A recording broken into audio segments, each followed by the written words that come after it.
Hello everyone, welcome back to my YouTube channel Anu vlogs. So ఈ వీడియోలో నేను shapeless blouse cutting and stitching గురించి చెప్పబోతున్నానండి. So మీరు కనుక నా ఛానల్ని ఫస్ట్ టైం చూస్తుంటే హాయ్, దిస్ ఇస్ అనూష. మీరు నా ఛానల్లో చూడొచ్చు stitching videos, hair care, skin care, ఇంకా నేను ఆన్లైన్లో తీసుకున్న కొన్ని ప్రోడక్ట్స్ మీద రివ్యూస్ చేస్తుంటాను అండ్ అలాగే శారీ డ్రైపింగ్ టిప్స్ కూడా చెప్తుంటాను. సో మీకు కనుక ఇంట్రెస్ట్ ఉంటే ఇప్పుడు నా ఛానల్ని సబ్స్క్రైబ్ చేసేసుకుని పక్కనే ఉన్న బెల్ ఐకాన్ని క్లిక్ చేస్తే నేను చేసే వీడియోస్ అన్నీ కూడా మీకు నోటిఫికేషన్ రూపంలో వచ్చేస్తాయి. సో ఈ బ్లౌజ్ ఏంటంటే నేను దీనికి షేప్ ఇవ్వట్లేదు అండ్ అలాగే ప్రిన్సెస్ కట్ కూడా పెట్టట్లేదండి. ఓన్లీ డాట్స్ వేసి ఈ బ్లౌజ్ వేసుకుంటే సేమ్ ప్రిన్సెస్ కట్ బ్లౌజ్ లానే ఉంటుంది. బట్ ప్రిన్సెస్ కట్ షేప్ అయితే మనం ఇక్కడ స్టిచ్ చేయమండి. మీకు వీడియో చూస్తుంటే ఫుల్గా అర్థమైపోతుంది. ఈ బ్లౌజ్ ఏంటంటే చాలా సింపుల్గా అండ్ ఈజీగా అయిపోతుంది. సో మనకి అవుట్పుట్ కూడా చాలా చాలా బాగా వస్తుంది. సో ఇంకా లేట్ చేయకుండా వీడియోని అయితే స్టార్ట్ చేసేద్దాం. ఫస్ట్ అయితే నేను ఇక్కడ బ్లౌజ్ యొక్క పొడవు తీసుకుంటున్నానండి. ఇది వచ్చేసి నేను 15 ఇంచెస్ పెట్టుకున్నాను. ఎందుకంటే 14.5 ఇంచు బ్లౌజ్ పొడవు పెట్టమన్నారు. సో 1/2 ఇంచ్ నేను ఎక్స్ట్రా యాడ్ చేసుకుని 15 ఇంచ్ పెట్టేసుకున్నాను. సో ఖర్చులకి 1/2 ఇంచ్ పోయినా మనకి 14.5 వస్తుంది కాబట్టి సో ఆ విధంగా అనమాట. ఇంకా షోల్డర్ వచ్చేసి నేను 6 ఇంచ్ పెడుతున్నాను ఇక్కడ. ఎందుకంటే ఈ బ్లౌజ్కి నెక్ వచ్చేసి బోట్ నెక్ పెట్టమని అడిగారు. సో బోట్ నెక్కి మనకి విడ్త్ ఎక్కువ కావాలి కాబట్టి నేను 6 ఇంచెస్ పెట్టుకున్నాను. 7 ఇంచెస్ పెట్టుకున్నా కూడా మనకి సో 6 ఇంచెస్లో వచ్చేసి నేను 2.5 ఇంచెస్ వచ్చేసి షోల్డర్ తీసుకుంటాను అండ్ 3 ఇంచెస్ వచ్చేసి నేను బోట్ నెక్కి యూజ్ చేస్తాను. సో ఆ విధంగా నేను 6 ఇంచెస్ ఇక్కడ షోల్డర్కి మార్కింగ్ చేసుకుంటున్నాను. సో ఈ విధంగా మార్కింగ్ చేసుకున్న తర్వాత మనం చంక డౌన్ అనేది మార్కింగ్ చేసుకోవాలి. సో చంక డౌన్ వచ్చేసి మనం 6 ఇంచెసే పెట్టుకుంటామండి. 6 ఇంచెస్కి ఇక్కడ చూసుకుని ఈ విధంగా ఒక మార్కింగ్ అనేది చేసేసుకోండి. సో చంక డౌన్ మార్కింగ్ చేసుకున్న తర్వాత ఇక్కడ ఒక లైన్ అనేది డ్రా చేసేసుకోవాలన్నమాట. సో ఇప్పుడు ఏంటంటే మనకి చెస్ట్ లూజ్ ఎంత ఉంది? చెస్ట్ లూజ్ వచ్చేసి ఈ బ్లౌజ్కి 35 ఇంచెస్ అండి. సో 35 ఇంచెస్లో మనం 4వ భాగాన్ని మనం ఇక్కడ కొలుచుకోవాలి. ఎందుకంటే మనం ఇక్కడ 4 ఫోల్డింగ్ చేస్తాం కాబట్టి 4వ భాగాన్ని మనం మెజర్ చేసుకొని దాన్ని బట్టి మనం కొలత అనేది డ్రా చేసుకుంటాము. సో ఇక్కడ 35 ఇంచెస్కి 4వ భాగం ఎంత వచ్చిందని అంటే 8.7 ఇంచెస్ వచ్చిందండి. సో 8.7 ఇంచెస్కే మనం చెస్ట్ లూజ్ అనేది మార్కింగ్ చేసుకుంటాం. ఎగ్జాక్ట్గా మనం 8.7 ఇంచెస్కే మార్కింగ్ చేసుకోవాలి. సో ఈ విధంగా చంక డౌన్ ఎక్కడి వరకు అయితే మనం మార్కింగ్ చేసుకున్నామో అక్కడ ఈ విధంగా మనం టేప్ని పెట్టుకొని 8.7 ఇంచెస్కి మార్కింగ్ చేసుకుంటే మనకి చెస్ట్ లూజ్ అనేది వచ్చేస్తుంది. సో ఇప్పుడు ఏం చేస్తామంటే మనం మార్కింగ్ చేసుకున్న మెజర్మెంట్కి 3 ఇంచెస్ ఖర్చు కోసం యాడ్ చేసుకుంటాం. సో ఇలా ఎల్ షేప్ ఇచ్చేసుకుని 3 ఇంచెస్ ఇక్కడ ఖర్చు కోసం మార్కింగ్ చేసుకోవాలి.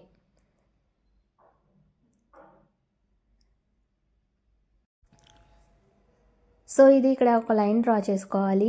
లైన్ డ్రా చేసుకునే ముందు మనం 1/2 ఇంచు ఇలా పైకి మార్కింగ్ చేసుకుంటే మనకి ఆర్మ్ హోల్ రౌండ్ అనేది షేప్ చాలా బాగా వస్తుందండి. చంక అనేది జారిపోకుండా మనకి పైకి స్టిఫ్గా నిలబడుతుంది. సో ఈ విధంగా అనమాట. మనం స్ట్రెయిట్గా లైన్ గీసేవాళ్ళం కదా, సో అలా కాకుండా 1 ఇంచ్ కానీ 1/2 ఇంచ్ కానీ అలా పైకి మార్కింగ్ చేసుకుని లైన్ అనేది డ్రా చేసుకోవాలి. సో ఇప్పుడు వచ్చేసి మనం షోల్డర్ ఎంత తీసుకోవాలో అనేది ఇక్కడ మనం మార్కింగ్ చేసుకోవాలి. నేను ఇందాక చెప్పాను కదండి, షోల్డర్ వచ్చేసి నేను 2.5 ఇంచ్ పెట్టుకుంటాను అండ్ నెక్ వచ్చేసి 3 ఇంచెస్ పెడతానని చెప్పి. సో నెక్ డీప్ వచ్చేసి ఇది బోట్ నెక్ కాబట్టి 4 ఇంచెస్ పెట్టుకుంటున్నాను నేను. సో విడ్త్ వచ్చేసి 3 ఇంచెస్, డౌన్ వచ్చేసి 4 ఇంచెస్ అనమాట. సో 4 ఇంచెస్కి పెట్టుకుని నేను బోట్ నెక్ షేప్ అనేది ఇచ్చేసుకుంటానండి. సో ఇక్కడ 4 ఇంచెస్కి ఈ విధంగా మార్కింగ్ చేసుకుంటాను. ఎల్ షేప్ అనేది ఇచ్చేసుకుని ఆ తర్వాత బోట్ షేప్ అయితే ఈజీగా మనం డ్రా చేసేసుకోవచ్చు ఈ విధంగా. సో కొంచెం మనం దీన్ని లోతు తీసుకుంటే మనకి ఆ బోట్ షేప్ అనేది కొంచెం బాగా వస్తుందండి. విడ్త్ అనేది మనకి బాగా వస్తుందన్నమాట. మనం లోతు తీసుకోవడం వల్ల ఆ షేప్ అనేది కొంచెం బాగా వస్తుంది. సో ఇక్కడ ఆర్మ్ హోల్ రౌండ్ దగ్గర కూడా రౌండ్ షేప్ అనేది ఇచ్చేసుకోవాలి. నేను కొంచెం ఫ్రంట్ సైడ్ వచ్చేసి కొంచెం లోతు తీస్తానండి షోల్డర్ దగ్గరికి అండ్ బ్యాక్ సైడ్ వచ్చేసి కొంచెం పైకి తీస్తాను ఆ రౌండ్ అనేది. సో మనకి ఫ్రంట్ చెస్ట్ పాయింట్ దగ్గర మనకి ఆ షేప్ అనేది బాగా వస్తుంది. సో ఇప్పుడు చెస్ట్ పాయింట్ వచ్చేసి మార్కింగ్ చేసుకోవాలి. ఈ బ్లౌజ్ మెజర్మెంట్స్కి చెస్ట్ పాయింట్ వచ్చేసి మనకి 10 ఇంచెస్ అనమాట. దీన్ని ఎఫ్ఎక్స్ పాయింట్ అంటారండి. సో ఇక్కడ 10 ఇంచెస్కి కరెక్ట్గా మార్కింగ్ చేసుకోవాలి. సో ఇది వచ్చేసి మనకి 4 ఇంచెస్ ఉండేలాగా చూసుకోవాలి. సో మనకి చెస్ట్ పొడవు వచ్చేసి చెస్ట్ పాయింట్ దగ్గర షోల్డర్ దగ్గర నుంచి పొడవు వచ్చేసి 10 ఇంచెస్ ఉండాలి. అండ్ విడ్త్ వచ్చేసి మనకి కింద 4 ఇంచెస్ ఉండాలి. సో అది గుర్తుపెట్టుకోండి. సో నేను ఇక్కడ మార్కింగ్ చేసుకున్నాను కదా, ఇప్పుడు వేస్ట్ లూజ్ అనేది మార్కింగ్ చేసుకోవాలి. ఈ బ్లౌజ్కి వేస్ట్ లూజ్ వచ్చేసి 29 ఇంచెస్ అండి. సో 29 ఇంచెస్కి మనకి 4th పార్ట్ అంటే 4వ భాగం ఎంత వస్తుందనంటే 8.7 ఇంచెస్ 8.2 ఇంచెస్ ఆర్ 8.2 ఇంచెస్ వస్తుంది. సో 8.2 ఇంచెస్కి నేను ఈ విధంగా మార్కింగ్ చేసుకున్నాను. తర్వాత ఇప్పుడు మనం ప్రిన్సెస్ కట్ ఎలాగో పెట్టుకోము, డాట్స్ వేసుకుంటాం కాబట్టి ఆ డాట్స్కి 2 ఇంచెస్ ఎక్స్ట్రా మార్కింగ్ చేసుకుంటున్నాను. సో తర్వాత 3 ఇంచెస్ ఖర్చు కోసం ఇక్కడ మార్కింగ్ చేసుకున్నాను. ఈ 2 ఇంచెస్ వచ్చేసి డాట్స్కి అనమాట. ఇక్కడ మనం వేసుకుంటాము. ఇక్కడ 1 ఇంచు, అక్కడ 1 ఇంచు, అండ్ మిగతా 3 ఇంచెస్ వచ్చేసి ఖర్చు అనమాట. సో ఈ విధంగా 1 ఇంచ్ ఇటువైపు అటువైపు మనం మార్కింగ్ చేసుకోవాలి. మనం బ్లౌజ్కి బ్యాక్ సైడ్ ఏ విధంగా డాట్స్ వేసుకుంటామో ఫ్రంట్ కూడా అదే విధంగా డాట్స్ వేస్తామండి. ప్రిన్సెస్ కట్ అయితే పెట్టము. సో ఈ విధంగా బ్లౌజ్ అనేది చాలా సింపుల్గా అయిపోతుంది. మనం ఇక్కడ క్లాత్ని కూడా డివైడ్ చేయము. ప్రిన్సెస్ కట్ చేసినప్పుడు మనం 2 పార్ట్స్గా ఫ్రంట్ పార్ట్ని విడదీసేస్తాం కదా. సో షేప్ పీసెస్ ఒక సైడు అండ్ ఫ్రంట్ పీస్ ఒక సైడు ఉంటుంది. సో దీనికి అలా ఏమీ ఉండదు. సో నేను ఇక్కడ ఒకేసారి ఫ్రంట్ పార్ట్ని బ్యాక్ పార్ట్ని కట్ చేసేస్తున్నాను. ఇలా కట్ చేసేసిన తర్వాత అప్పుడు నేను పీసెస్ డివైడ్ చేసి ఆ తర్వాత చంక లోతు అండ్ నెక్ అనేది డ్రా చేస్తాను అనమాట. ఇక్కడ వచ్చేసి మనం వేస్ట్ దగ్గర 1 ఇంచెస్ పైకి మార్కింగ్ చేసుకుని ఇక్కడ రౌండ్ అనేది తీసుకోవాలండి. నడుము దగ్గర నడుము మనకి జారకుండా స్ట్రైట్గా బాగుంటుందన్నమాట. షేప్ అనేది చాలా బాగా వస్తుంది. సో ఇక్కడ పైన 1/2 ఇంచ్ మార్కింగ్ చేసుకున్నాం కదా, దాన్ని కూడా రిమూవ్ చేసేసాను. ఇప్పుడు మనం బ్యాక్ పార్ట్ అనేది తీసేసి ఫ్రంట్ పార్ట్లో ఏదైతే మనం చంక దగ్గర లోతు అనేది డ్రా చేసుకున్నామో దాన్ని కూడా కట్ చేసేసుకోవాలి ఈ విధంగా. సో ఇలా చక్కగా నీట్గా రౌండ్ అనేది తీసేసుకుంటే ఫ్రంట్ మనకు చాలా బాగా వస్తుందండి. ఇక్కడ డాట్స్ కోసం నేను టక్స్ పెట్టుకుంటున్నాను స్టిచ్ చేసేటప్పుడు నాకు తెలియడానికి. బ్యాక్ సైడ్ కూడా లెఫ్ట్ సైడ్ కూడా నేను అది డ్రా చేసుకుంటున్నాను అనమాట, కన్ఫ్యూజ్ అవ్వకుండా ఉండడానికి. సో ఇప్పుడు నెక్ని కట్ చేసేసుకుంటే మనకి ఫ్రంట్ పార్ట్ అనేది కటింగ్ అయిపోతుంది. ఇది ఫ్రంట్ పార్ట్ అండి. ఇప్పుడు మనం బ్యాక్ పార్ట్కి కూడా ఫ్రంట్ డాట్స్ వేసుకోవడానికి 2 ఇంచెస్ పెట్టుకున్నాం కదా, బ్యాక్ సైడ్ మనకి 1 ఇంచ్ సరిపోతుంది. ఫ్రంట్ అంటే మనకి చెస్ట్ షేప్ ఉంటుంది కాబట్టి దానికోసం 2 ఇంచెస్ పెట్టుకుంటాము. బ్యాక్ వచ్చేసి 1 ఇంచే డాట్స్కి పెట్టుకుంటాం కాబట్టి నేను మిగతా 1 ఇంచ్ అనేది రిమూవ్ చేసేస్తున్నానండి. ఎందుకంటే 2 కలిపి కట్ చేసాం కాబట్టి దీనికి కూడా 2 ఇంచెస్ యాడ్ అయిపోతుంది. సో 1 ఇంచ్ రిమూవ్ చేసేసి షోల్డర్ 2.5 ఇంచ్ పెట్టుకొని సేమ్ ఫ్రంట్ ఎలా అయితే బోట్ నెక్ అనేది ఇచ్చామో బ్యాక్ సైడ్ కూడా మనం సేమ్ అదే విధంగా నెక్ అయితే హై నెక్ ఇస్తున్నాము. ఇక్కడ డీప్ నెక్ ఇవ్వట్లేదండి. సో హై నెక్ ఇచ్చి బ్యాక్ హుక్స్ పెట్టి ఇక్కడ మనం పోట్లీ బటన్స్ ఇస్తామన్నమాట. సో అందుకని హై నెక్ అనేది డ్రా చేశాను. ఇప్పుడు వచ్చేసి హ్యాండ్స్ అనమాట. హ్యాండ్స్ పొడవు వచ్చేసి 10 ఇంచెస్ అండి. సో 10 ఇంచెస్కి ఈ విధంగా మార్కింగ్ చేసుకుని 4 ఇంచెస్ డౌన్ పెట్టుకోవాలి. అండ్ ఇక్కడ 2 ఇంచెస్కి మార్కింగ్ చేసుకుని మన ఆర్మ్ లూజ్ వచ్చేసి 8 ఇంచెస్ కదా. సో 8 ఇంచెస్కి మార్కింగ్ చేసుకుని హాఫ్కి ఇలా ఒక డాట్ పెట్టుకుని హ్యాండ్ షేప్ అయితే ఇచ్చేసుకోవాలి. మనం ఎక్కడైతే డాట్ పెట్టుకున్నామో అక్కడ 1 ఇంచ్ 1/2 ఇంచ్ కిందకి పెట్టుకుని కొంచెం డౌన్ అనేది తీసుకుంటే మనకి ఫ్రంట్ పార్ట్ అనేది చాలా బాగా వస్తుంది. సో మీరు ఎక్కడైతే హ్యాండ్స్కి డౌన్ పెట్టుకుంటున్నారో అవి ఫ్రంట్ సైడ్ వచ్చేలా చూసుకోవాలండి. సో దానికోసం మీరు ఇక్కడ చిన్నగా టక్స్ ఇచ్చేసుకుంటే అవి ఫ్రంట్ సైడ్ స్టిచ్ చేయడానికి మీకు గుర్తుంటుంది. సో ఇక్కడ నేను మెయిన్ పార్ట్ మీద లైనింగ్ ఫ్యాబ్రిక్ని పెట్టి కట్ చేసేసుకున్నాను హ్యాండ్స్ని. అండ్ నేను ఇక్కడ లైనింగ్ని ఏం చేస్తున్నానంటే గమ్తో అతికించేస్తున్నానండి.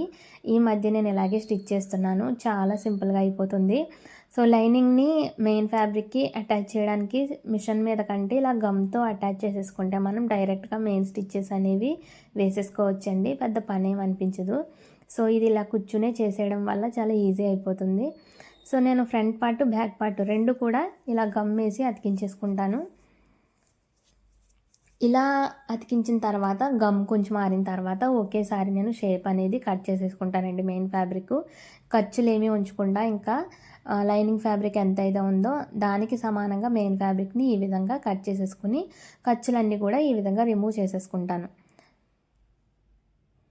సో వీడియోలో చూపిస్తున్నట్టు అనమాట. ఇప్పుడు మనకి ఫ్యాబ్రిక్స్ అయితే రెడీ అయిపోయి స్టిచ్ చేయడానికి. సో ఫస్ట్ వచ్చేసి మనం నెక్ స్టిచ్ చేసేసుకోవాలి. లైనింగ్ ఎలాగో అటాచ్ అయిపోయింది కాబట్టి ఇంకా డైరెక్ట్ నెక్ అయితే స్టిచ్ చేసేసుకుంటాం. నెక్ స్టిచ్ చేయడానికి మనం సపరేట్గా వేరే క్లాత్ అయితే తీసుకోవాలి. ఎందుకంటే మనం లైనింగ్ జాయిన్ చేసేసాం కాబట్టి నార్మల్గా అయితే లైనింగ్తోనే నెక్ స్టిచ్ చేసి ఆ తర్వాత క్లాత్ రివర్స్ చేసి మనం లైనింగ్ అనేది అటాచ్ చేస్తాము. బట్ ఇక్కడ లైనింగ్ ఫ్యాబ్రిక్ అటాచ్ చేసేసాం కాబట్టి వేరే ఫ్యాబ్రిక్ తీసుకుని నెక్ స్టిచ్ చేసుకుంటే మనకి సరిపోతుంది. పెద్ద పని ఏమి ఉండదండి. ఇలా మెయిన్ ఫ్యాబ్రిక్ని రివర్స్ చేసుకుని మనం ఏదైతే పీస్ అటాచ్ చేస్తున్నామో దాన్ని కింద వైపు పెట్టుకోవాలి. ఆల్రెడీ మనం అటాచ్ చేసుకున్న పీస్ని రివర్స్లో పెట్టి ఫ్రంట్ పెట్టాలి. అప్పుడే మనకి నెక్ అనేది స్టిచ్ చేయడానికి తెలుస్తుంది. సో చూస్తున్నారు కదా, వీడియోలో చూపిస్తున్నట్టు ఈ విధంగా పెట్టుకుని ఒక స్టిచ్ అయితే వేసేసుకోండి. ఇప్పుడు మిగిలిన ఖర్చుని కట్ చేసేసుకొని టక్స్ పెట్టేసుకుని ఏదైతే క్లాత్ని మనం అటాచ్ చేసుకున్నామో దాన్ని ఫ్రంట్కి రివర్స్ చేసేసుకుని ఈ విధంగా బ్యాక్కి ఫోల్డ్ చేసేసుకోండి. ఇలా ఫోల్డ్ చేసుకుని ఇక్కడ ఒక స్టిచ్ వేసేసుకుంటే మనకి నెక్ అనేది రెడీ అయిపోతుంది. సో చాలా సింపుల్ అండి. వీడియోలో చూస్తున్నట్టు మీరు సేమ్ చూస్తూ స్టిచ్చింగ్ అనేది చేస్తుంటే మీకు ఈజీగా వచ్చేస్తుంది. స్టిచ్చింగ్ అనేది మనకి చేయి వంపు తిరగాలే కానీ చాలా సింపుల్గా మనం చాలా డిజైన్స్ని స్టిచ్ చేయొచ్చు. సో ఈ విధంగా స్టిచ్ వేసేసిన తర్వాత బ్యాక్ సైడ్ లైనింగ్ ఏదైతే ఉందో దాన్ని నేను ఒక 1 ఇంచ్ కట్ చేసేసుకుని ఎక్స్ట్రా ఖర్చు మిగతాది ఫోల్డ్ చేసేసి స్టిచ్ వేసేస్తాను అనమాట. 1 ఇంచ్ కానీ 2 ఇంచెస్ కానీ ఈ విధంగా ఉన్న ఖర్చుని రిమూవ్ చేసేసుకోండి. ఇంత ఖర్చు మనకు అవసరం లేదు కాబట్టి నేను ఇక్కడ రిమూవ్ చేసేస్తున్నాను. సో ఈ విధంగా ఫోల్డ్ చేసుకుంటూ నీట్గా స్టిచ్ వేసేసుకుంటే సరిపోతుందండి. మనకి ఫ్రంట్ 2 స్టిచ్చెస్ వస్తాయి. నెక్ అనేది మంచిగా నిలబడుతుంది. అండ్ బ్యాక్ సైడ్ కూడా మనకి ఖర్చు అనేది అసహ్యంగా ఉండకుండా ఇలా నీట్గా ఉంటుందండి. సో చూసారు కదా ఫ్రంట్ పార్ట్ అనేది నెక్ ఎంత బాగా వచ్చేసిందో. సో ఇప్పుడు ఏంటంటే మనం డాట్స్ వేసుకోవాలి. నార్మల్గా అయితే ప్రిన్సెస్ కట్కి మనం షేపు అతికించుకుంటాం.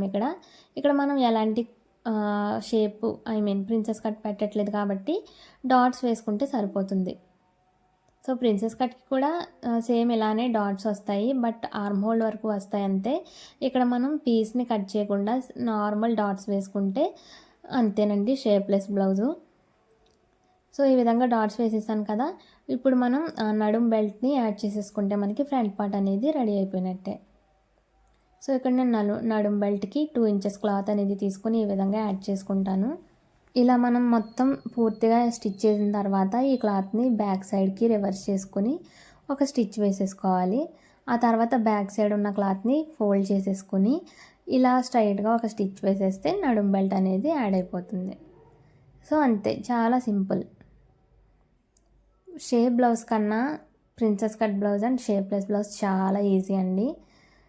చూసారు కదా, మనకి ఫ్రంట్ పార్ట్ అనేది రెడీ అయిపోయింది. ఇప్పుడు సేమ్ బ్యాక్ పార్ట్ని కూడా నేను ఇలాగే స్టిచ్ చేసేసుకున్నాను ఆల్రెడీ. సో 2 పార్ట్స్ ఇప్పుడు మనకి రెడీ అయిపోయాయి కాబట్టి ఇప్పుడు మనం డైరెక్ట్గా షోల్డర్స్ని అటాచ్ చేసేసుకోవాలి. సో ఈ విధంగా రివర్స్ చేసుకుని రెండు క్లాత్లు ఇలా తిరగేసి పెట్టుకుని మనం షోల్డర్స్ అనేది జాయిన్ చేసుకోవాలి. సో షోల్డర్స్ జాయిన్ చేసుకునేటప్పుడు 2 స్టిచ్చెస్ వేసుకోవాలండి. మనం షోల్డర్స్ అనేవి కొంచెం స్ట్రాంగ్గా ఉంటాయి అన్నమాట. స్టిచ్చెస్ ఎప్పుడు మనం మెయిన్ స్టిచ్చెస్ వేసినప్పుడు కూడా మనం వాటిని డబల్ స్టిచ్ వేసుకోవాలి. మెయిన్ స్టిచ్చెస్ ఎప్పుడు కూడా నేను ఇక్కడ చూడండి డబుల్ స్టిచ్ అనేది వేసేసుకున్నాను. సో ఇప్పుడు మనం హ్యాండ్స్ని అటాచ్ చేసేసుకుంటే సరిపోతుంది. హ్యాండ్స్ని అటాచ్ చేసేసుకునే ముందు బ్లౌజ్ పీస్ని 2 పీసెస్ని ఇలా సమానంగా పెట్టుకుని హెచ్చు తగ్గులు ఏవైతే ఉన్నాయో అవి ఈ విధంగా రిమూవ్ చేసేసుకోవాలి. మనం ఇప్పుడే ఇవి రిమూవ్ చేసుకోకపోతే హ్యాండ్స్ అతికిన తర్వాత మనకి బ్లౌజ్ అనేది చాలా తేడాగా వచ్చేస్తుందండి. సో అందుకే మనం హెచ్చు తగ్గులు అనేవి హ్యాండ్స్ అతకక ముందే మనం కట్ చేసేసుకోవాలి. సో ఇక్కడ ఏం చేస్తున్నానంటే నేను ఇక్కడ ఉక్స్ పట్టికి కాజా పట్టికి నేను బ్లౌజ్ పీసెస్ అనేది డివైడ్ చేయలేదు కదా బ్యాక్ సైడ్. సో ముందుగా ఇక్కడ నేను 2 స్టిచ్చెస్ వేస్తున్నాను. కట్ చేసిన తర్వాత మనకి లైనింగ్ పార్ట్ మెయిన్ ఫ్యాబ్రిక్ ఊడిపోకుండా ఉండాలని స్టిచ్చెస్ వేసేస్తున్నాను. ఇది బ్యాక్ సైడ్ ఓపెన్ అండి. ఇక్కడ మనకి పోట్లీ బటన్స్ వస్తాయన్నమాట. సో హ్యాండ్స్ అయితే నేను లైనింగ్తో అతికించేసాను ఆల్రెడీ. సో ఇప్పుడు మనం డైరెక్ట్గా దీనికి కలిపేయడమే. హ్యాండ్స్ని ఇలా ఏ విధంగా అయితే ముందు మనం లోతు తీసుకున్నామో హ్యాండ్కి అది ఫ్రంట్ సైడ్ వచ్చేలా చూసుకుని ఒకసారి హ్యాండ్ని అటాచ్ చేసుకుంటే సరిపోతుంది. సో ఈ విధంగా చూసుకుని హ్యాండ్ని మనం స్టిచ్ అనేది వేసేసుకోవాలి. మీకు అర్థమవుతుంది కదండి. సో నేను already princess cut blouse and normal 30 size princess cut blouse already stitch చేసి నా ఛానల్లో పోస్ట్ చేశాను. సో మీకు ఇంట్రెస్ట్ ఉంటే ఆ వీడియోస్ కూడా ఒకసారి వెళ్ళి చెక్ చేయండి. సో ఇక్కడ హ్యాండ్కి నేను డబల్ స్టిచ్ వేసేస్తున్నాను. రైట్ సైడ్ హ్యాండ్ కూడా నేను అతికించేసాను. సో హ్యాండ్స్ని ఈ విధంగా స్టిచ్ చేసేసిన తర్వాత ఇప్పుడు మనం ఓపెన్ కోసం స్టిచ్చెస్ వేసుకున్నాం కదా, అక్కడ మనం ఇలా కత్తిరించేసుకొని ఓపెన్స్ని డివైడ్ చేసేసుకోవాలి. ఇక్కడ వచ్చేసి మనం ఉక్స్ పట్టి వేసుకుంటాము, ఇక్కడే మనం పోట్లీ బటన్స్ని పెట్టుకోవాలి. సో నేను పోట్లీ బటన్స్ ఏ విధంగా తయారు చేశాను, ఎలా స్టిచ్ చేస్తున్నాను అనేది మీకు ఒక షార్ట్ చేసి పెడతానండి. ఇక్కడైతే నేను దాన్ని యాడ్ చేయట్లేదు, నార్మల్గా స్టిచ్చింగ్ అనేది మీకు చూపించేస్తున్నాను. ఇలాగా మనం ఎక్కడెక్కడ పెట్టాలో అక్కడక్కడ మార్కింగ్ చేసుకుని పోట్లీ బటన్స్ అనేది ఫస్ట్ ఫ్యాబ్రిక్ మీద మనం ఉక్స్ పట్టి ఎక్కడైతే వేసుకుంటున్నామో అక్కడ ఈ విధంగా పైనే ఇలా స్టిచ్ చేసుకోవాలండి. దాని తర్వాత మనం ఇక్కడ ఖర్చులు ఏవైతే ఉన్నాయో అవి రిమూవ్ చేసేసుకోవాలి. ఆ తర్వాత దీని మీద ఒక క్లాత్ అనేది పెట్టుకుని మళ్ళీ ఒక స్టిచ్ అనేది వేసుకోవాలి. మనం ఉక్స్ పట్టికి ఎలా అయితే క్లాత్ని యాడ్ చేసుకొని రివర్స్ చేసుకొని ఒక స్టిచ్ వేసుకుంటామో అలాగే ఆ క్లాత్ యాడ్ చేయకముందు పోట్లీ బటన్స్ని స్టిచ్ చేసేసి ఆ తర్వాత ఈ విధంగా క్లాత్ అనేది యాడ్ చేసుకుంటాం. సో చూస్తున్నారు కదండి, పోట్లీ బటన్స్ పైన క్లాత్ పెట్టి నేను స్టిచ్ చేస్తున్నాను. ఇప్పుడు దాన్ని మనం రివర్స్ చేసుకుని బ్యాక్ సైడ్కి టర్న్ చేసి స్టిచ్ వేసేస్తే పోట్లీ బటన్స్ అనేవి మనకి ఫ్రంట్కి వచ్చేస్తాయి. సో చాలా ఈజీగా స్టిచ్ చేసేయచ్చు. మనకి యాడ్ చేసినట్టు కానీ ఖర్చులు కానీ ఏ విధంగా కనిపించవు, చాలా నీట్గా ఫినిషింగ్ అనేది వస్తుందండి. మీకు ఇక్కడ కనిపిస్తుంది కదా, ఇప్పుడు పోట్లీ బటన్స్ ఫ్రంట్కి వచ్చేసాయి కదా, ఈ లైనింగ్ ఫ్యాబ్రిక్ని ఇలా బ్యాక్కి రివర్స్ చేసి ఈ విధంగా ఫోల్డ్ చేసుకుని స్టిచ్ వేసేస్తే మనకి ఉక్స్ పట్టి రెడీ అయిపోతుంది. అండ్ అలాగే పోట్లీ బటన్స్ కూడా మనకి నీట్గా వచ్చేస్తాయి. చూసారు కదండి, ఇక్కడ మనకి ఉక్స్ పట్టి దగ్గర పోట్లీ బటన్స్ అయితే పెట్టాము, చాలా నీట్గా అయితే వచ్చేసాయి. ఇక్కడ వచ్చేసి కాజా పట్టి అనమాట, ఇది కూడా నేను స్టిచ్ చేసేసాను. సో ఈ రెండు స్టిచ్ చేసిన తర్వాత హ్యాండ్స్ని పైనుంచి కింద వరకు కూడా మనం స్టిచ్చెస్ వేసేసుకుంటే సరిపోతుంది. నేను ఆల్రెడీ ఇక్కడ 2 స్టిచ్చెస్ ఇటువైపు 2 స్టిచ్చెస్ అటువైపు వేసేసాను. బ్లౌజ్ అయితే మనకి రెడీ అయిపోయినట్టే. ఇలా చాలా సింపుల్గా మనం షేప్లెస్ బ్లౌజ్ని స్టిచ్ చేసేసుకోవచ్చండి. మనకి చెస్ట్ షేప్ దగ్గర గట్ట ఎలాంటి తేడా లేకుండా చాలా నీట్గా వచ్చేస్తుందండి బ్లౌజు. ప్రిన్సెస్ కట్ బ్లౌజ్ అయితే కొంచెం షేప్ అనేది చాలా వరకు మనకి కొంతమందికి బిగినర్స్కి సరిగ్గా రాదు. ఈ బ్లౌజ్ అయితే మనకి ఎక్కడ ఎలాంటి కటింగ్ చేయలేదు కాబట్టి పీస్ అనేది మనకి స్ట్రైట్గా ఉంది కాబట్టి చాలా నీట్గా వస్తుంది ఫినిషింగ్. మీరు ఇక్కడ చూడొచ్చు, బ్లౌజ్ అయితే చాలా బాగా వచ్చిందండి. వేసుకున్న తర్వాత కస్టమర్ కూడా చాలా హ్యాపీగా ఫీల్ అయ్యారు, చాలా నచ్చిందని చెప్పారు. నాకైతే చాలా హ్యాపీ అనిపించింది. ఈ బ్లౌజ్ వచ్చేసి నేను కస్టమర్కి స్టిచ్ చేయడం జరిగిందండి. సో తనే ఇలా పోట్లీ బటన్స్ పెట్టి హై నెక్ ఇవ్వమని చెప్పారు బ్యాక్ సైడ్, అండ్ ఫ్రంట్ వచ్చేసి ఇలా బోట్ నెక్ ఇచ్చి వితౌట్ షేప్ ఏమీ లేకుండా ఇలా నార్మల్ డాట్స్ వేసి బ్లౌజ్ కుట్టమని అడిగారు. సో తనకి కొంచెం ఫ్రంట్ బస్ట్ సైజ్ ఎక్కువ ఉండడం వల్ల ఆవిడ ఈ విధంగా మనల్ని అడిగారు. సో షేప్ వేసుకున్న తర్వాత చాలా బాగుందండి, ప్రిన్సెస్ కట్ బ్లౌజ్ లానే ఉంది, ఎలాంటి తేడా లేదు. ప్రిన్సెస్ కట్ బ్లౌజ్ ఎలా అయితే ఉంటుందో సేమ్ ఈ బ్లౌజ్ కూడా అలానే ఉంది, చాలా బాగుంది. బ్లౌజ్ అయితే పర్ఫెక్ట్గా సెట్ అయింది తనకి. సో తను హ్యాపీ అయితే నేను కూడా చాలా హ్యాపీ అయ్యాను. సో ఇది ఇవాల్టి వీడియో అండి. వీడియో మీ అందరికీ నచ్చిందని అనుకుంటున్నాను. సో నేను స్టిచ్ చేసిన బ్లౌజ్ మీకు ఎలా అనిపించింది ఖచ్చితంగా కామెంట్ చేయండి, అండ్ వీడియో నచ్చితే లైక్ చేయండి. ఇలాంటి మరిన్ని వీడియోస్ కోసం నా ఛానల్ని తప్పకుండా ఇప్పుడే సబ్స్క్రైబ్ చేసేసుకోండి. Love you all, bye bye.